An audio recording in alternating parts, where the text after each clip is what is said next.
নমস্কার, আমি অমরেন্দ্র নতুন ভিডিও নিয়ে চলে এসেছি আমার গ্রিন ডায়েরি চ্যানেলে। আজকের বিষয় উইন্ডোজের ধামাকা। না, কেমন শুনতে লাগলো? আজকে বহুরূপীর অ্যানাউন্সমেন্ট টিজার রিলিজ হয়েছে। প্রথম ঝলক নন্দিতা রয় আর শিবপ্রসাদ মুখার্জির বহুরূপীর ঝলক। গত বছরের 2023 দুর্গাপুজো এনাদেরই দখলে ছিল।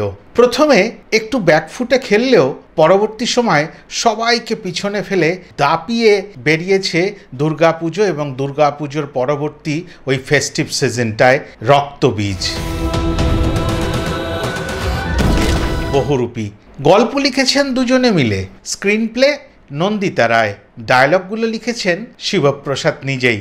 একটু অন্য ভাবনায় টিজারটা দেখার পর থেকেই মনের মধ্যে এসছে। টিজারটার আত্মপ্রকাশ কিন্তু 15ই আগস্ট থেকে হয়েছে।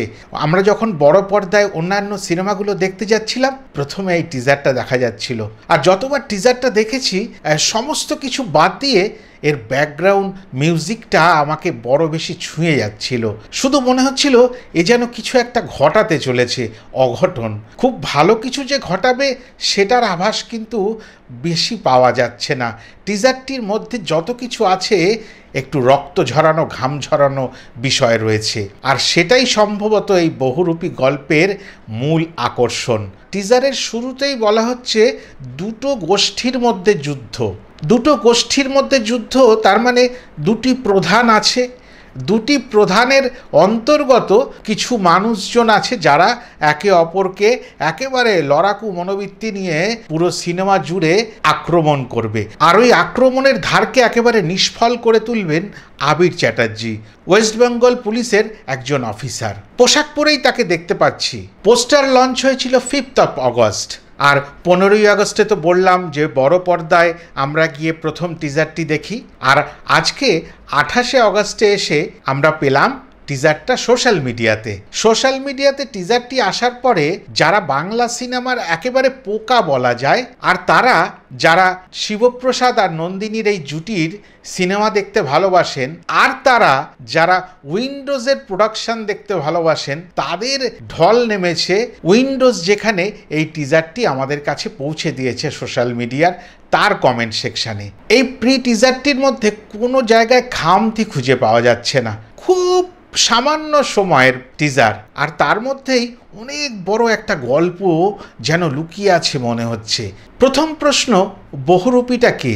না, একটা হালকা আন্দাজ পাওয়া যায়, এক গাল দাড়ি নিয়ে 5th আগস্টে শিবপ্রসাদ। তার মানে সিনেমার সমস্ত কিছু খুঁটিনাটি সব হয়ে গেছে, মানে শুটিং তো হয়েই গেছে, তাহলে দাড়িও গজিয়ে গেছে। তাহলে দাড়ি ছাড়া রোগা শিবপ্রসাদ কেন?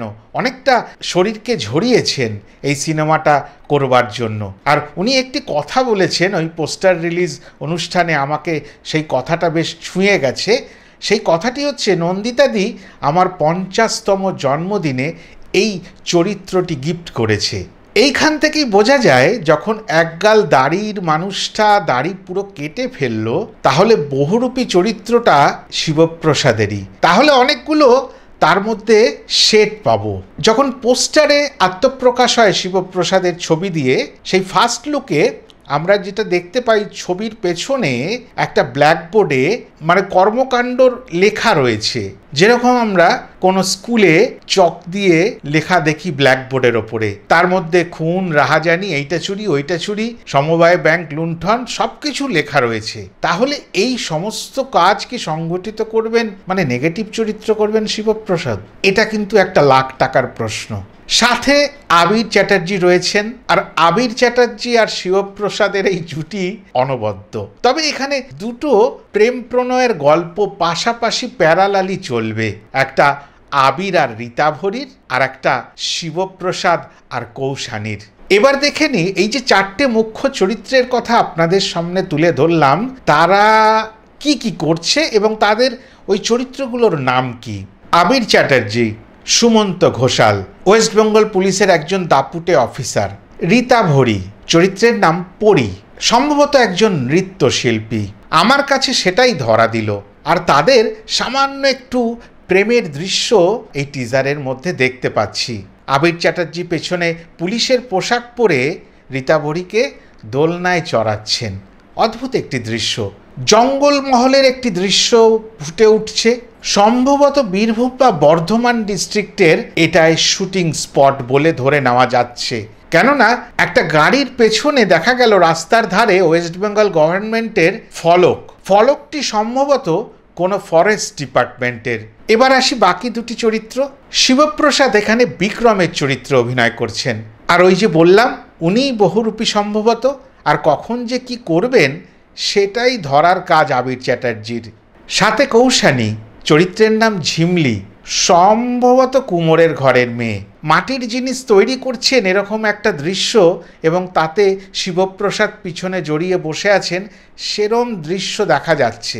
এও হতে পারে দুটি গোষ্ঠী যে প্রথমেই বলা হয়েছে সেই গোষ্ঠীর একদিকে রয়েছে শিবপ্রসাদ আর অপর গোষ্ঠীর একজন হচ্ছে এই কৌশানী। টিজারটি চলতে চলতে একটা গানের ধুনও পাচ্ছি, একটা কোনো মেলার দৃশ্যও পাচ্ছি।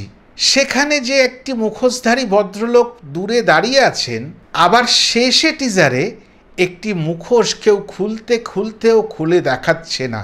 এই মুখোশধারী ভদ্রলোক কে সেটা একটা প্রশ্ন।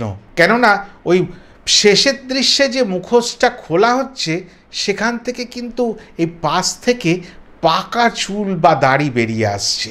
তাহলে শিবপ্রসাদ তো এখানে পাকা চুল বা দাড়ির নয়। আমি একটু ভালো করে দেখার চেষ্টা করছিলাম যে সামান্য টিজারে অনেক কিছু তো লুকিয়ে থাকে। দেখি না একবার চেষ্টা করে যদি কিছু উন্মোচন করা যায়। মুখ্য 4টে চরিত্রের কথা আপনাদের কাছে বললাম। এছাড়াও বুক মাই শো এর লিঙ্কে গিয়ে আরও 3টি চরিত্র আমরা দেখতে পাচ্ছি। প্রথমে প্রদীপ ভট্টাচার্য, উনি এই ধরনের প্রচুর সিনেমায় অভিনয় করেছেন এবং একটা ছোট্ট চরিত্র কত বড় করে দেখানো যায় সেটা কিন্তু তিনি শেখান আমাদেরকে। পাবো আমরা রেশমি সেনকে। এবার এখানেই প্রশ্ন, রেশমি সেন এখানে কে? নিশ্চয়ই কোনো একটি গুরুত্বপূর্ণ চরিত্রে, মায়ের চরিত্র হতে পারে, বৌদির চরিত্র হতে পারে, এরকম কোনো চরিত্রে তাকে আমরা দেখতে পাবো। সুজন মুখার্জিকে দেখতে পাবো, মানে আমাদের নীল, তার চরিত্র এখানে উন্মোচন করা হয়নি। তবে এটা ধরে রাখা যেতে পারে নীল হয়তো আর একজন উচ্চপদস্থ পুলিশের আধিকারিক, না হলে রেশমি সেনের সঙ্গে একটা স্বামী স্ত্রীর সম্পর্ক হবে, এরকম একটা ভাবনা আমার মনে আসছে।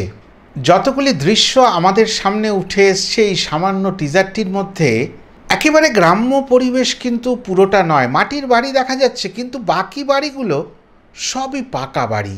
ওই যে বললাম একটা গাছের তলায় দোলনা ঝোলার দৃশ্য, তার পেছনেও ম্যাক্সিমাম বাড়িগুলো পাকা বাড়ি। সেই কারণে বোঝা যাচ্ছে না একেবারে প্রান্তিক কোনো গ্রামের ছবি নাকি শহরতলির ছবি। যাই হোক, সেই কারণেই তো অপেক্ষা যে দুর্গাপুজো 2024-এর বড় আকর্ষণ হয়ে উঠবে বহুরূপী। আর নন্দিতা রায় শিবপ্রসাদ মুখার্জি মানেই একটা বড় আশা। কেন, উইন্ডোজ তো একটা স্ট্যান্ডার্ড মেনটেন করে আসছে বহু বছর ধরে। বাংলা সিনেমার দর্শকদের যে আসল পালস কি, চাহিদা কি, সেটা মনে হয় উইন্ডোজ ভালো করে রিসার্চ করে বুঝতে পারেন। সেই কারণে উইন্ডোজের থেকে একটু বেশি বুঝি বাঙালি আশা করে বসে থাকে। আশা রাখবো একটা বড়োভাবে এই সিনেমাটা বাঙালির মন জয় করে নেবে। আর এই আশা নিয়েই এই ভিডিওটা শেষ করলাম। আশা করি যতটুকু ভিডিওটিতে তুলে ধরতে পারলাম আপনাদের ভালো লাগলো। যাদের যাদের ভালো লাগবে একটু লাইক কমেন্ট করে দেবেন, আর পারলে একটু শেয়ার করে দেবেন।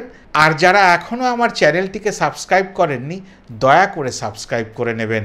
আজকে তবে আসি, সবাই ভালো থাকবেন, নমস্কার।